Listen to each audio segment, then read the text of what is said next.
Good morning and welcome. My name is Jess Jones. I am the Center Director with the Coffer Resource Center here in Chicago, Illinois, and it is my pleasure to join you on, what are they calling this? Are they calling this fake spring? I don't know what people are calling it now, but I am here for it and happy to have it. So I hope that the sun is shining wherever you are, that you have a fresh cup of coffee with you and you're ready to join us for the conversation. Before we get started, a little housekeeping. Whether you're joining us on Zoom or Facebook, feel free to contribute in the chat. We will bring your questions and your conversation into our conversation with us, and we'll also open up for question and answer at the end if there's any additional questions that come up. So feel free to converse with us. We are happy that you are here. If you are not already part of our community, we invite you to stay tuned for what we have available to engage with. If you have not subscribed to our newsletter, you can do so at coffercenterchicago.com. Scroll right down to the bottom, look for the Coffer headliner. There's a button there that you click into and get plugged in with us, and we will stay in touch with you and deliver information straight to your inbox. You could also follow us on social media.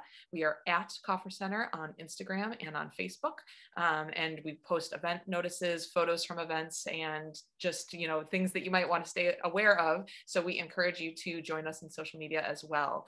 I am going to invite Dr. Greta Pope to the conversation. Greta has been so generous to program this series with us. And I've said it before, I'll say it again. What I miss is space to have conversation with creatives. And this is what the space has afforded us on a regular basis. So Greta, good morning. It's good to see you. Good morning, Jess. Great to see you as well. What a beautiful day we have today. I am, I admittedly said to my husband yesterday that I wasn't sure the last time I went outside. Yeah. So I have it planned today. Like I have it in my calendar because this is what we've been waiting for, is a little breath of fresh spring air. So I hope you'll get a chance to get out in it well. And I will do so later today when we're done with this coffee talk together. Yeah. Well, I am just so excited to be here today. It's just an exciting time. Spring is around the corner. It's March again.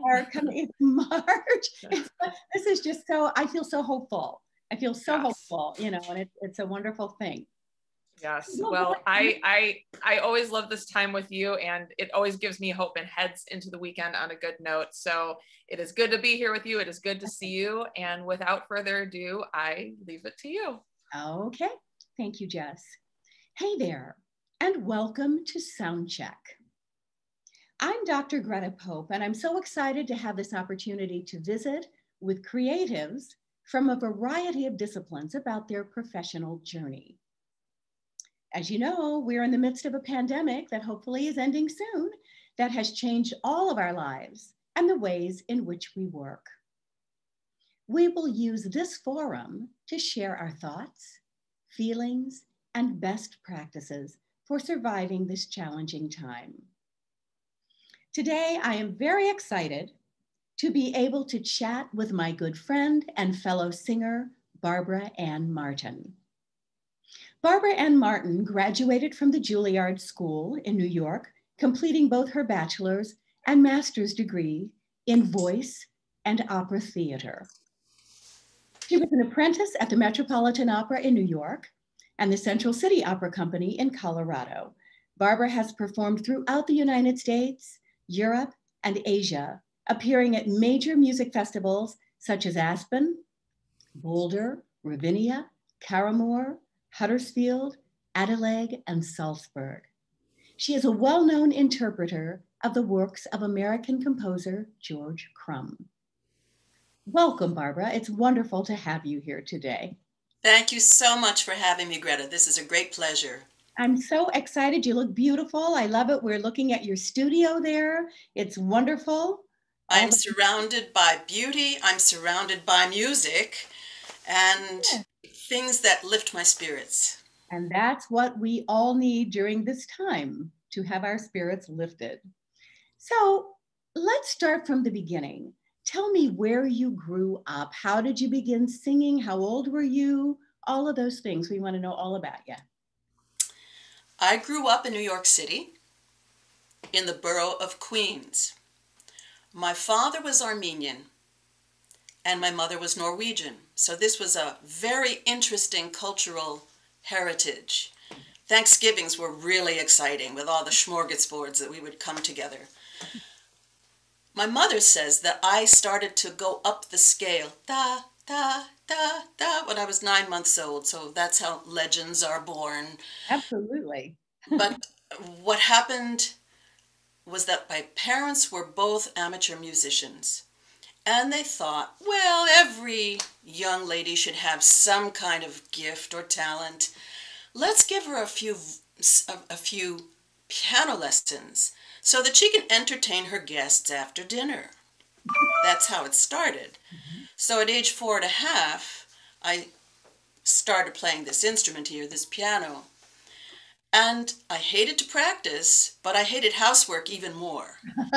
Oh, so I spent a lot of time doing my hand and doing my scales. Great. And that's where it started, that I had an ear. Okay. That's wonderful. And then when did you begin singing? When did you actually start in a structured kind of way? It seems as if, because I could read music, I was put in every church choir and every school chorus there was. And they put me in the alto section because I could hold the tune. Didn't that happen to you too? Yes, it did. Yes, it did. Absolutely. I know we've talked about this before. Yes, You're a very high soprano. I have those high notes too, but because you could read the music, they that's stuck right. you with the harmony, That's right. Because which everybody was could sing wonderful. the melody. Yeah, everyone could sing the melody and wanted to sing the melody. So if you could stick to that alto part and read the notes and all of that, that's where you ended up. That was it. Yeah. So from there, we had a family friend, Ellen Albarini. My goodness, she was tall, she was Swedish, but she'd married an Italian singer, and so she became the voice teacher. So just for fun, she said, let's see what's in there. And I Okay. opened my mouth and had 3 octaves. And she said, Wow. oh.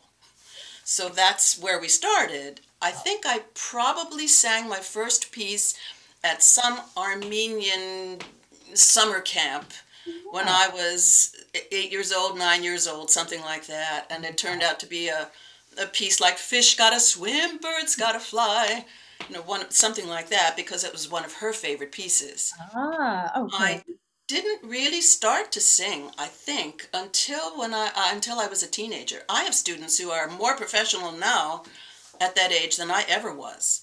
Yeah. I think things are a little different now than they were back then. Kids do start earlier and start kind of on that professional path at an early. Absolutely. I have many who are extraordinarily talented, Yeah. and I am so grateful to be teaching them. Yeah, I do too. And it's a wonderful thing to see. So Absolutely. to see. Yes. So when did you decide or when did you know that you wanted to pursue a career in music? Such a good question, Greta. You're such a wonderful, astute interviewer, as always. Well, thank you. I didn't know. Music was such a part of me. Every time there was a school assembly in high school, I was in it.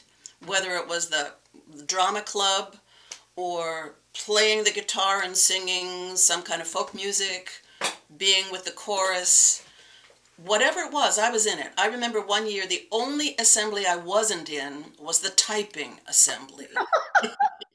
Hilarious. But still, it was like breathing for me. I never knew what it was like not to sing. Yeah.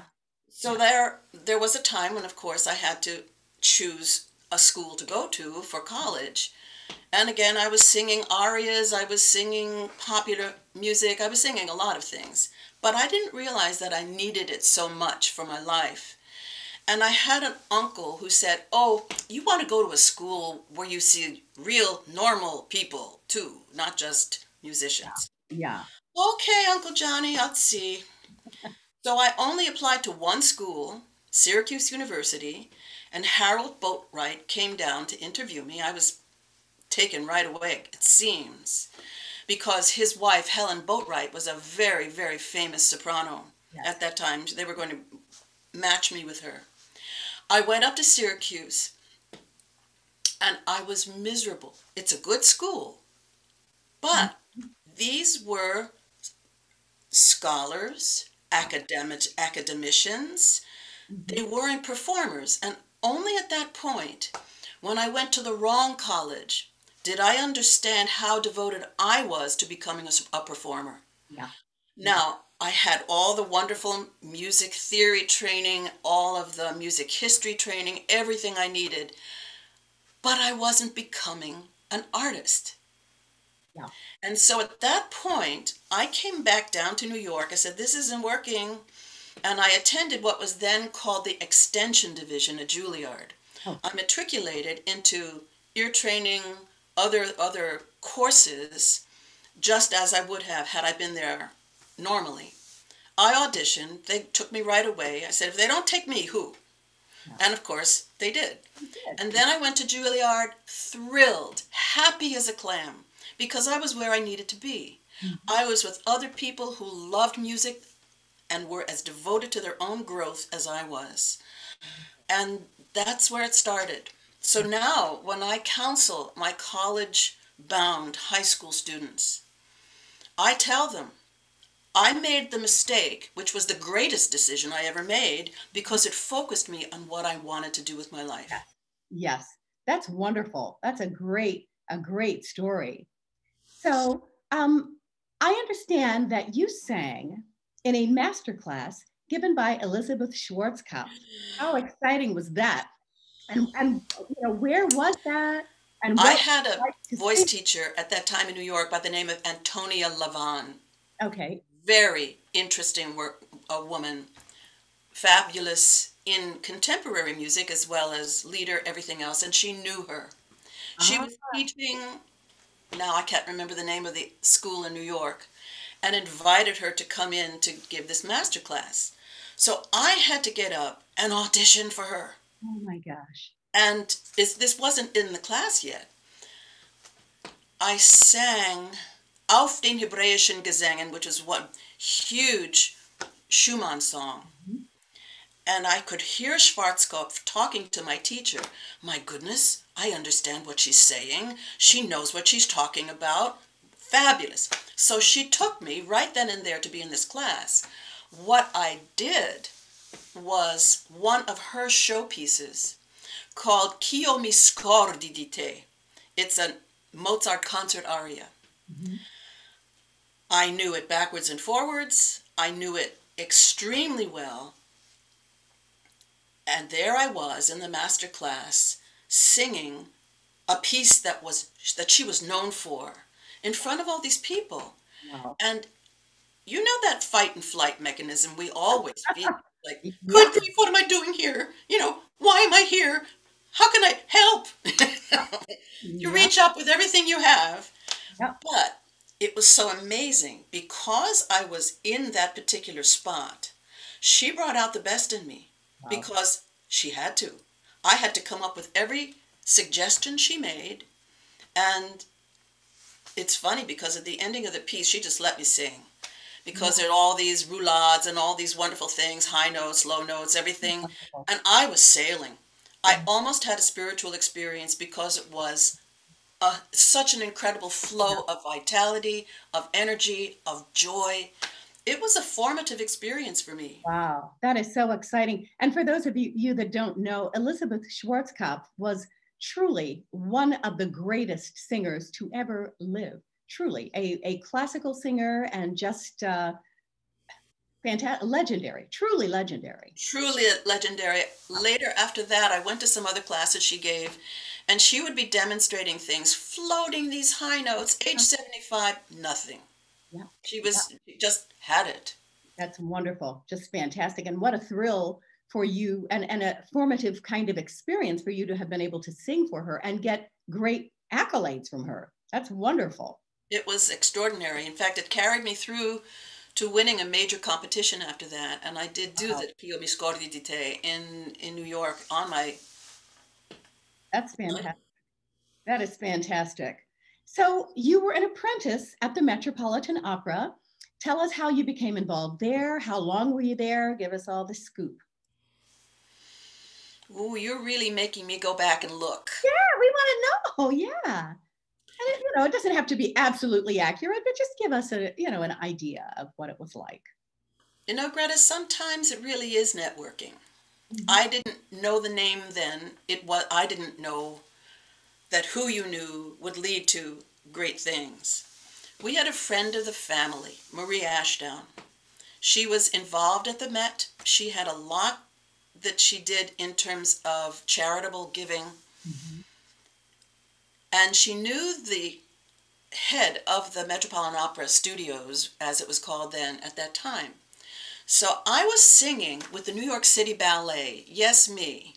I did 10 seasons with them. I was on stage in this particular production of the Liebeslieder Walzer by Brahms. I'm on stage in costume, singing these beautiful, beautiful songs, and I had a couple of solos.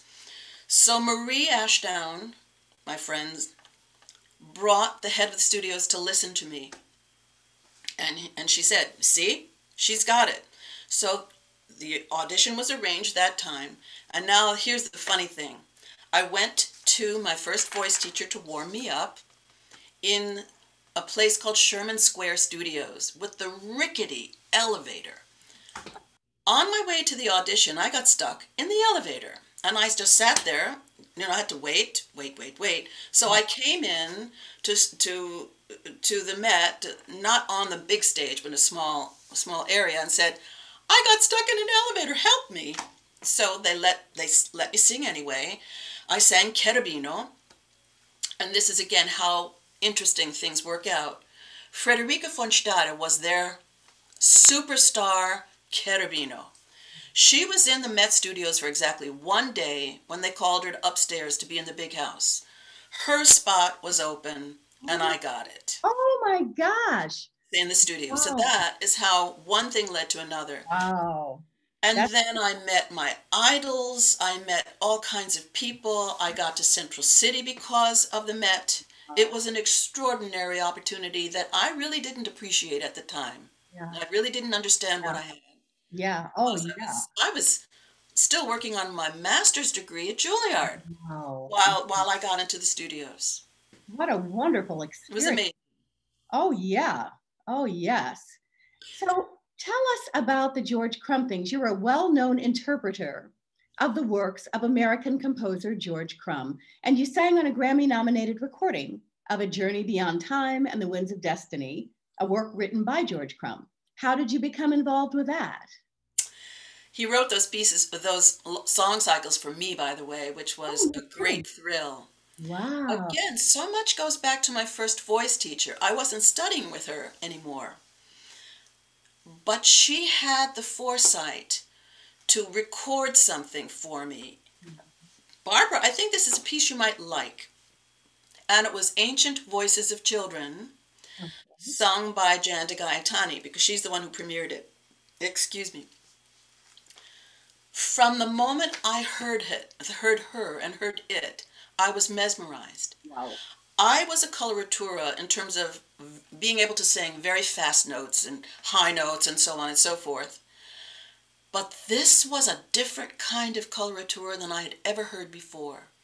There were wordless vocalises that seemed to just come from another dimension. Oh. It was this piece, Ancient Voices of Children, is written on poems by Garcia Lorca. So George had remarkable colors that he got into the instruments and into the voice. And I knew as soon as I heard this piece, I had to sing it. I would sing it. I don't know how, what, where. So I knew his publisher. I guess they said something on this broadcast about Peters Corporation. And I ordered the piece, and it came. Now, at this point, I didn't have any idea that I would ever be singing it. But I looked at it. Oh, I have to show you the first page. May I do a little show and tell? Yeah, of course. Now, mind you, I had done some contemporary music at Juilliard, too, because I was involved with composers there, and they had wonderful, interesting, creative ways of writing out their music. Mm-hmm. Not just what you see in normal music. But then I got this. Wow. This was the first page of Ancient Voices. And most of those notes are mine. Very fascinating. It's like, what is this? But it caught me. So I started to learn it by myself, listening to the recording. Then again, networking, amazing. Juilliard, I got to know Jacob Druckmann, a composer of renown, also a Pulitzer Prize winner. He had me go to the Columbia Laboratories in New York to do some improvisation for him. Okay. I'd never done improvisation. Wow. Why not? But so I went there. I let it rip. He wanted certain things. I was to hit a sound, play an instrument of some kind, and have the voice come out of it. He had some idea of something he wanted to write. And sure enough, he was so excited 3 hours later that he made a piece called Animus 2 from my improvisation. It's a very theatrical piece. It's set with instrumentalists, very, very theatrical, moving from one station to another. I mean, this is not normal music, but it was exciting. I was creating something. So he knew Jan de Gaetani. He knew Arthur Weisberg, who was the conductor who premiered the piece, Ancient Voices, and worked with George. And he formed a piece called, a group called, the group, I'm forgetting my names now, that's some other group, Contemporary Chamber Ensemble. Okay. Well, from one person to another, Jan became a superstar when Ancient Voices hit. And there were a lot of concerts with Arthur that I had to fill in on. Okay. One of them was at the Library of Congress, and we were doing a show and tell for the audience. And lo and behold, I don't know where I got my courage, because this is not normally me. I'm a converted introvert. I got up in front of this ensemble that had created Ancient Voices of Children and sang the first page by myself, by memory, boom. Well, to use a proverbial saying, Arthur dropped his teeth. He said, because at that point, the only person he'd know who could sing it was Jan. So the next time, I got to sing it. He taught me all the nuances of the piece because he made the recording. He knew exactly what George wanted. That led to the Bowdoin Summer Music Festival in New Brunswick, Maine. I'm always going to be grateful for Lewis Kaplan, violinist, great musician and administrator. He brought me in when George and his family were up there one summer. He was the composer in residence, and he heard me sing Ancient Voices for the first time. Now, the legend has it, I don't know, Lewis told me, soon as I finished singing it, George turned to Lewis and said, Jan has met her match. Wow. Whoa! That is fantastic. I mean, whether it's true or not, from that point on, I got to know the family. Now, George is like everybody's favorite uncle. His wife is sweet, great cook. They've been sweethearts forever. I got to know his daughter, Anne Crum, who was a major, major musical theater star, jazz singer, died way too young. Yeah, yeah. And I got to know his family. In fact, his youngest son, Peter, and I share the same birthday. Wow. So we got to know each other. And from that point on, it was, come on down to the house, stay in media, and just go to Marshall's. That's what we always did. Anne and I always ended up going to Marshall's. That's great. You know, and it became a wonderful working relationship, but more than that, it was a personal one and still is. A very, very cherished family in my life. I almost look at them as my second parents. Wow. So that from there, one day I opened the mail and there's this song cycle that he wrote for me. Wow. That's how that happened. That is so, you have had some wonderful experiences. And you say all coming from, in one way or another, from your first teacher who was very connected and had all the faith in you. And that is just fantastic. It's amazing. So now that I'm a teacher looking at my very, very gifted young ones, Yeah. I see that I can lead them into places they don't even know they're going yet. Right. That's right. That's wonderful. It's absolutely wonderful.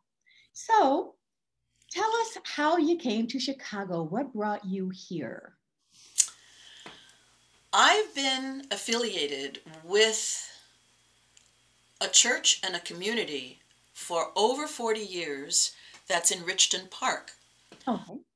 It's a long story how I got to know the founder, Reverend John Scudder, who was quite an amazing teacher. I would come once a year to visit him, stay with his family, who also were another set of very wonderful people in my life. Mm-hmm. And I would keep coming from time to time just to visit. But I was a confirmed New Yorker. I was out there having a career. I didn't need to get married. No, none of that. And then once upon a time, I came out here and I met this man. Oh, I'm not interested in a man from Wisconsin. By the name of James Ellery Green. It turned out that in 1994, he came out to New York to visit me. He was a management consultant, so he traveled a lot. And he came to see me. And it was extraordinary because all of a sudden, it's like somebody opened my eyes. Oh, I'm seeing you again. Hi, I'm so glad to meet you. It's like on a soul level, we connected so quickly. This was April of 1994, and by July 23rd, we were married. Wow. And I moved out here. I took a chance because I knew what it was like in New York. I knew what my career was doing. My parents, unfortunately, had passed on. And you know, if you're near an airport, you can go anywhere. That's right. That's So right. instead of a New York airport, I'm next to O'Hare. That's great. And That's he's been the greatest thing that's ever happened to me. That is so lovely. You know, I have a similar story that the reason I came to Tell Chicago me. is that I met a man, and Oops, we met in January, we're we met frozen. in July, and it was, you know, it was wonderful. So it's a very similar kind of thing, you know, and I find that a lot of women come to Chicago as a result of meeting a man and choosing to spend the rest of their life with them. So it's a wonderful thing. It's a wonderful Definitely thing. for me.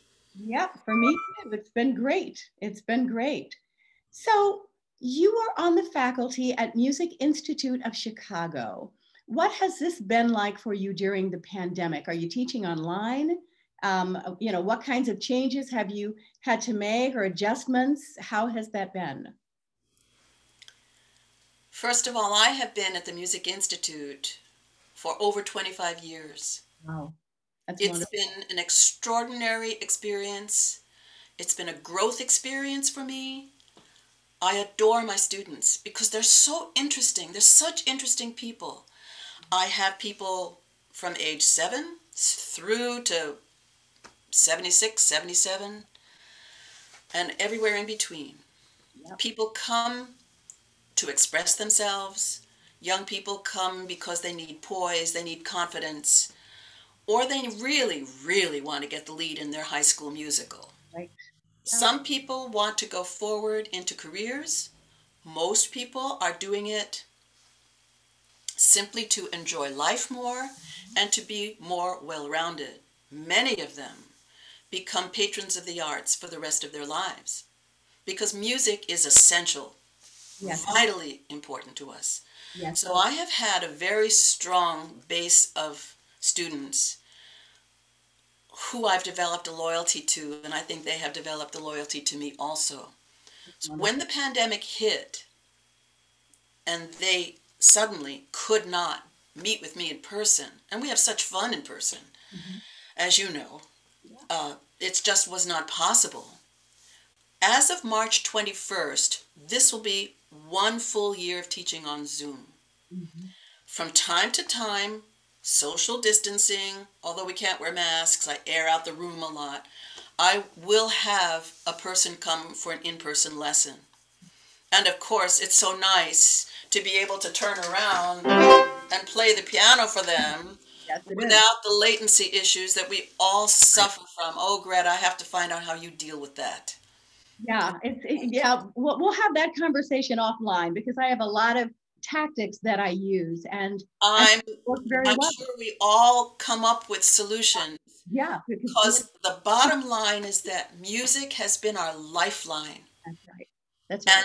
And when my students come to me, a lot of it from time to time is counseling, because they're going through hard times and they need to express it to someone who is not their family. That's right. So That's they tell me things that I, of course, forget. Nobody hears from them, hears but me. yeah, And they know they can trust me. yeah, yeah. Also, making music in this way has been huge. In fact, I have students of all ages who have made progress during this pandemic because they take this little screen and they focus. Absolutely. Focus their energies, they concentrate better, they see me as well as themselves, so they can say, you know, can you do this? Can you Yeah, open your masseter muscles, let them go? yeah. Oh, what's that? Then they see them Yes. with me. It's been a wonderful tool.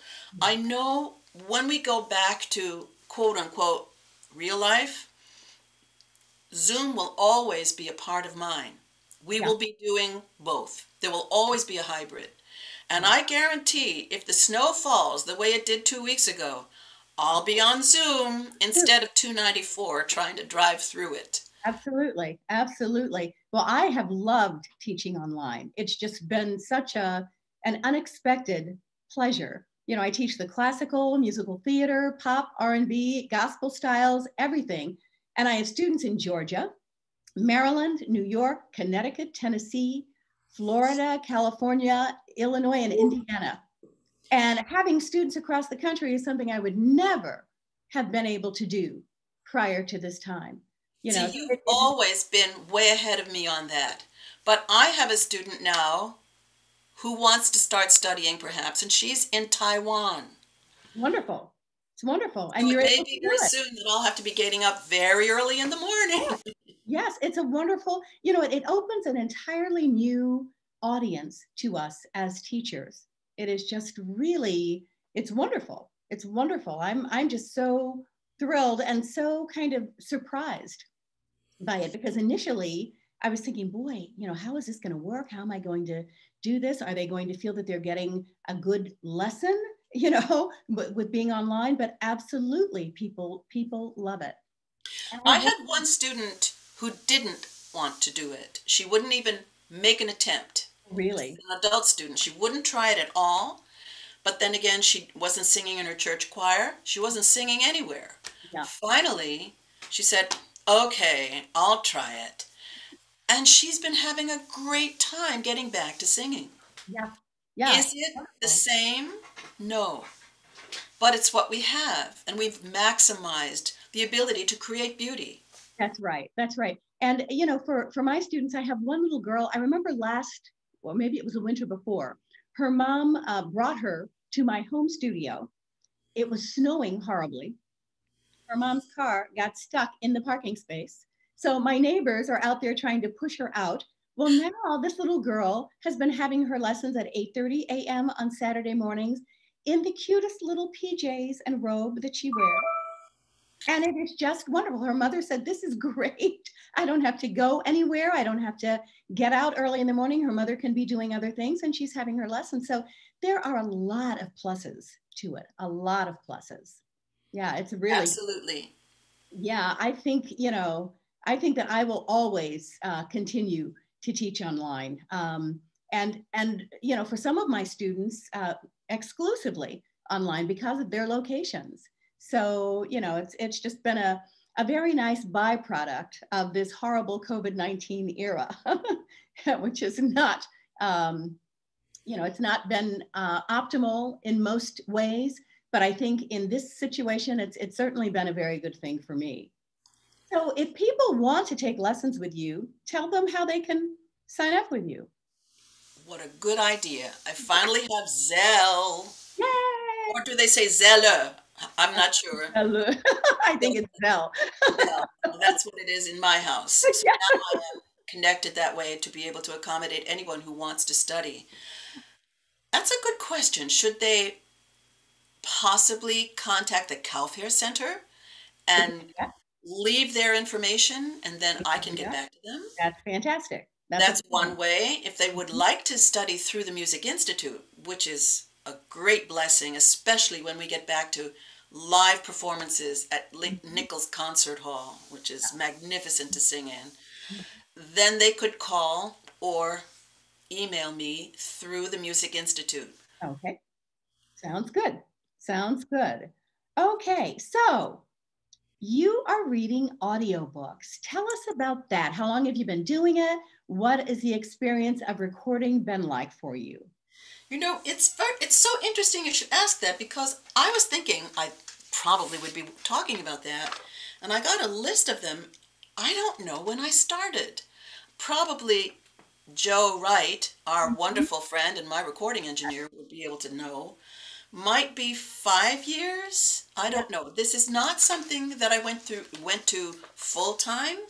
yeah. But the bottom line was that I had been given an audiobook. Jim and I were going to go on a road trip, and I was going to play this self-help book and Mhm.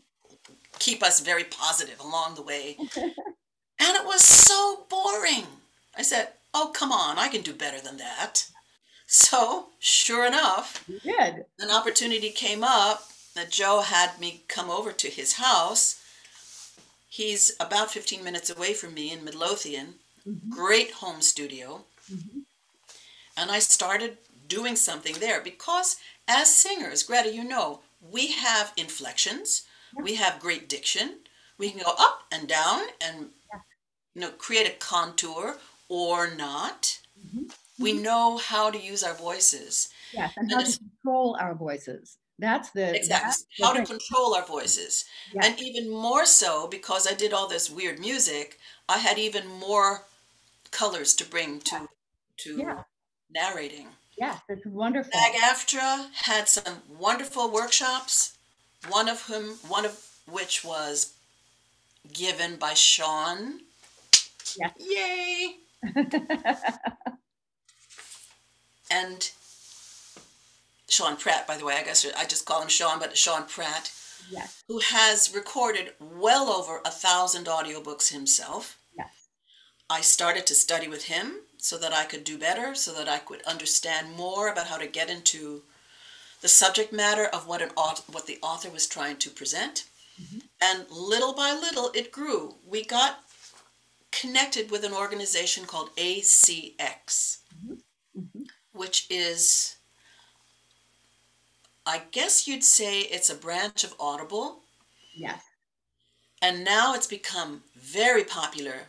I brought recently a wonderful author to ACX, and we just completed this remarkable audiobook. I should show it. Ooh, Yes, please. it just came out a few weeks ago. Wonderful. Remembering Qualities of Your Soul by Paul Hannah, MD. And it's quite a tome of self-discovery, which is very, very much a part of what we've all been going through this year and last. That's wonderful. That's wonderful. So That's now I only have about 16 audiobooks, but in the trade that says that I'm yeah, you're doing it. Absolutely. Absolutely. I remember when you got started, and it's just such a great thing. I'm glad that it's grown for you, and it's become a new kind of thing for you. It's absolutely, it's very, very uplifting. And now I have a home studio downstairs. great. Thanks to Sean, he helped me Wonderful. get it uh, constructed. So So are I'm you engineering your own audio books now? not yet, Not and yet. I'm still working on getting the Wi-Fi better downstairs. So Yeah. Joe and I are working on that a lot. Yeah, that's wonderful. Yeah, there's a learning curve to doing all of these things, but you're well on the way. You're well on the I way. absolutely am on the way, and I'm thinking of last March at this time when we were told we would either master Zoom or stop teaching. Yeah, Gulp. That yeah, was it. right, Because there was nothing I could do. Either I learned how to use Zoom or I would be out of a job. right. Necessity is And the my students would be invention. without me. Yeah, that's right. That's right. That's right. Yeah, it's been it's been a real growing experience for all of us. And sometimes we need these kinds of things to push us into the next phase of life, and to be able to do some of the things that we have felt maybe we wouldn't be able to do, or maybe things that we've never even thought about doing. So Absolutely. it's wonderful. It's Greta, wonderful. do you have a home studio for I your recordings? I do have a home studio. Yes. I have, I was involved with a volunteer radio station some years back, and that's when I first put the home studio together. I did a weekly radio show, and now I do a podcast. So yes, I do have a home studio, and I'm not really, really, really fantastic with all of the stuff, but I can do what I need to do. I know I have the capability to do a lot more, but I'm just like, okay, what do I need to do? How do I figure out how to do that?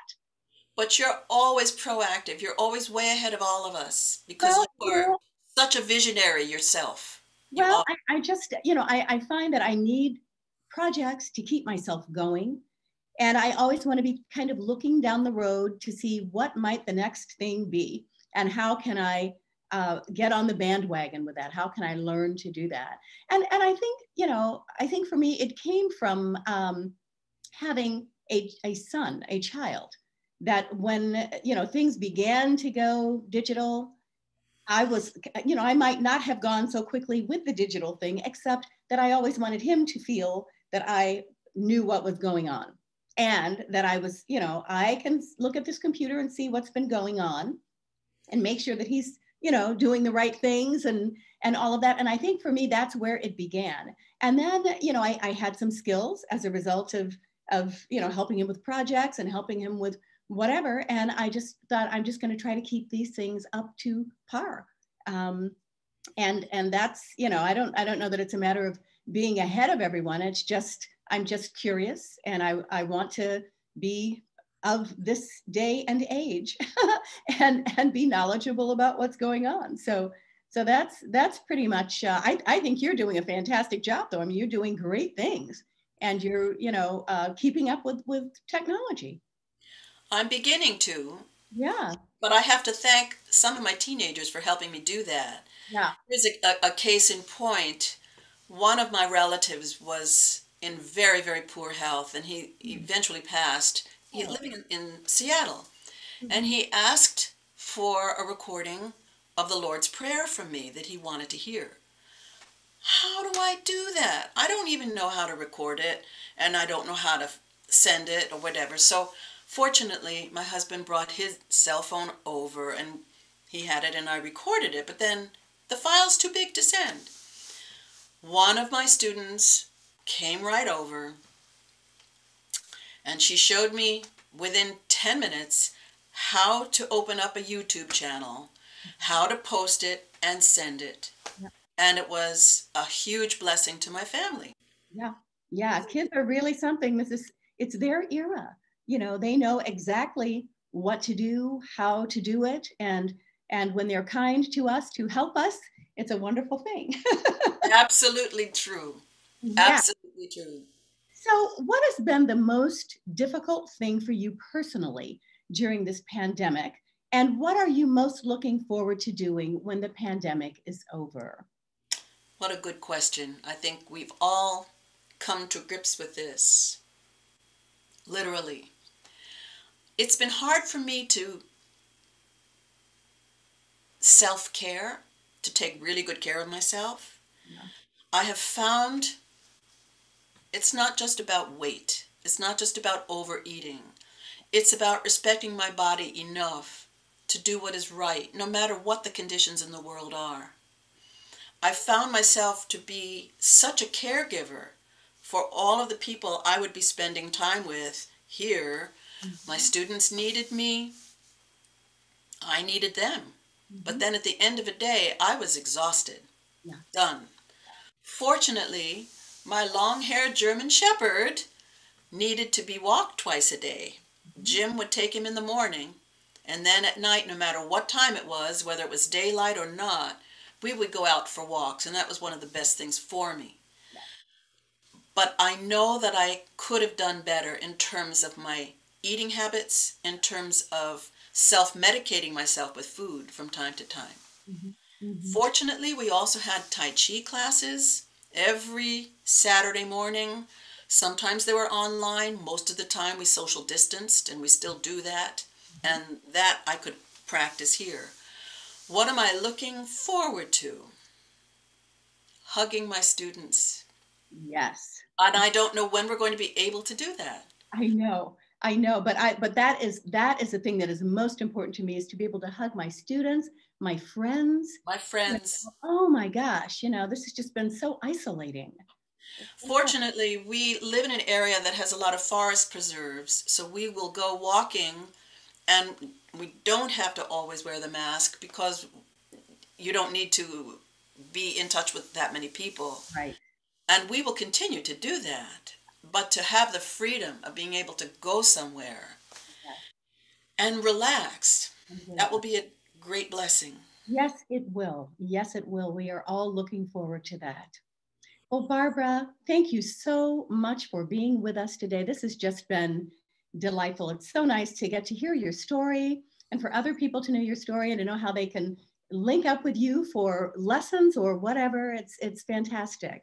Absolutely. Greta, it's always a pleasure to be with you. We've had great conversations, and I know we're going to be in a production together coming, whether it's online or not. Yeah, wherever it is, it is, written by our friend Joe, called Be Well. Yes. And I may have one of my most gifted students taking a part in that. Oh, how nice. I know. We'll be singing together. Yeah, we will be. So there's a lot to look forward to. Yes, there is. Yes, there is. Well, thank you so much. I'm going to invite Jess back for our last few minutes and hear if she has any questions for you. Yes, thank you so much. And you see, I need help with my lighting.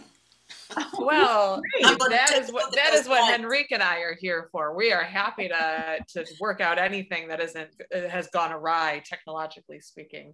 I'm going to solicit out one time to our viewing audience, whether here on Zoom or on Facebook, if they have any questions, feel free to drop them in before we say goodbye. I'm going to ask the question. I'm going to ask two questions of both of you, I think, before we go, which is, it's very easy for us all to also consider, what we're looking forward to returning to in the world. But as you rightly brought up through the conversation, that there's also kind of, blessings in the nonsense, I'll say. Blessings in the nonsense. Things that you wouldn't think to be grateful for. And I think sometimes we shirk away from being grateful for something where we could see how many people are suffering under the same circumstances. But even still, I want to ask, in addition to discovering things like you could do lessons at home and now have new access to students, what is either a new thing that you've discovered or something that you will miss when we go back to the world, when the doors are more easily opened again? What is something from this experience that you will treasure or cherish having discovered or had access to during this time? Jess, it's a great question you've asked, because so many people all over the place say, oh, when we go back to normal, and really? And then if you do that without having learned something about yourself, you've missed this evolutionary experience for the planet. It's evolutionary for us. We have to look at what's really important. What is important in our lives? We've always hearing, don't sweat the small stuff, but what's really important to you? I have found my relationship with my husband. I have found my relationship with people who are close to me. I love my students. I love my family. They are more important to me than running around ragged sometimes, trying to appease my need to have a bigger career, bigger this, bigger that. I love being peaceful. I love walking in the woods. I love hearing the birds. So there's a lot to be grateful for. And Jess, you said exactly the same thing. Gratitude is the key. Mm-hmm. Mm-hmm. You're absolutely right. I agree with everything that you have said. And I would like to go back to something that you said earlier in this little snippet that you just said. I am so grateful for the time that I've had to spend with my husband. You know, it is just, we have been together 24/7, 365 as of in a few days, and we're constantly together.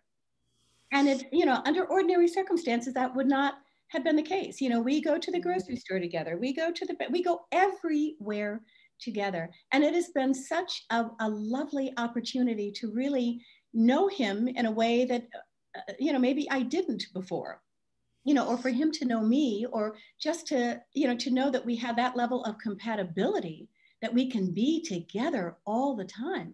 It's a lovely gift for me. I couldn't have said it better. Yeah. Just hanging out. Yeah, just hanging. Don't have to be doing anything. That's right. That's right. It's lovely. It's lovely. I love that. I love that. Yeah, and it's been interesting here too, because my husband has gotten to know, you know, the work of the Coffer Center and people that work in the Coffer Center in a different way. So it's funny now because he's got a familiarity with kind of our community, our hive of creatives that he wouldn't have had, because now they've intersected with his workday where they wouldn't have ever done that before. You know, but also I think Barbara and Greta, you bring up an interesting point though too, is that, you know, we are other than our careers. And when we don't have all of our identities in the world, you know, when we are in our own selves, like Barbara talking about, like you love walking in the woods, and like that is finding that the things that bring you joy that are separate from how you quantify who you are in your busy life, right? I think this is a beautiful time for that. And this may end up being the redundant question, but since this is also a career-minded conversation, I do feel like you kind of hit it on the head throughout this and at the end. But what would be a parting word of wisdom or sage guidance that has served you in your life or in your career, that if you had, you know, your Jerry's final thoughts on the matter, you know, what is your philosophy or your statement, you know, our artist's statement as far as what serves you and what you think is a bit of wisdom that you'd impart on someone regardless of where they're at in their journey? Yes, there is a book that I love, Man's Search for Meaning by Viktor Frankl. And it talks about defining yourself in terms of imagination, what you see yourself doing, what is important to you. It's a very, very meaningful story of survival from a concentration camp and going past that experience. And what carried him through was his ability to see himself down the line having a full life. What it did for me was help me to define why I'm here, what my purpose is. Because he said, find just a couple of words to define yourself. And I saw my purpose is to educate, to uplift, and to inspire. That's why I'm here. It's not just in music, it's in other things. That's why I'm on the planet. No matter what's going on in the outside world, those are my keystones. Everyone else has to find theirs. That is fantastic. That's fantastic. You know, this question brings back a comment that my mother used to make to me all the time. You know, I've always been like the person who's out doing this and doing that and doing this for this person and this for this organization and just running around. And my mother would tell me to save something for yourself, to understand what it is that you need to sustain yourself. And it's, you know, it's such an important concept. It's kind of the airplane concept of put your own mask on before you help others put their mask on. And it is so true. You know, it's kind of just been my my tendency to just from a little kid. So, you know, to give everything away, to give, you know, my resources away. And so, you know, that is a thing that I think I would say to students, or that I would say to anyone, to save something for yourself, and to back to your point, Barbara, to understand what it is that you need and what you have to offer, and really tap into that as often as you can. Greta, as always, I have a lot to learn from you. Oh, Barbara, are you kidding, my dear? You have such sage advice, and it's been such a lovely time being with you. today. It's been lovely. And I can't wait to be able to hug you and have lunch with you or something. Yes, indeed. How fun. I look forward to that too. Me too. And better lighting. You look great. You look beautiful. And the pink.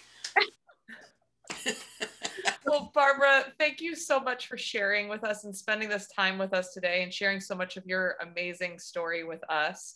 And Greta, as always, thank you for bringing the conversation to this space and generously hosting this conversation with Barbara today. Thank you to you all who are watching right now. Please do stay in touch with us. We have more to come. Greta, remind me, who are we sitting down with next week? Sandy Green. Yay, Sandy! Sandy Green.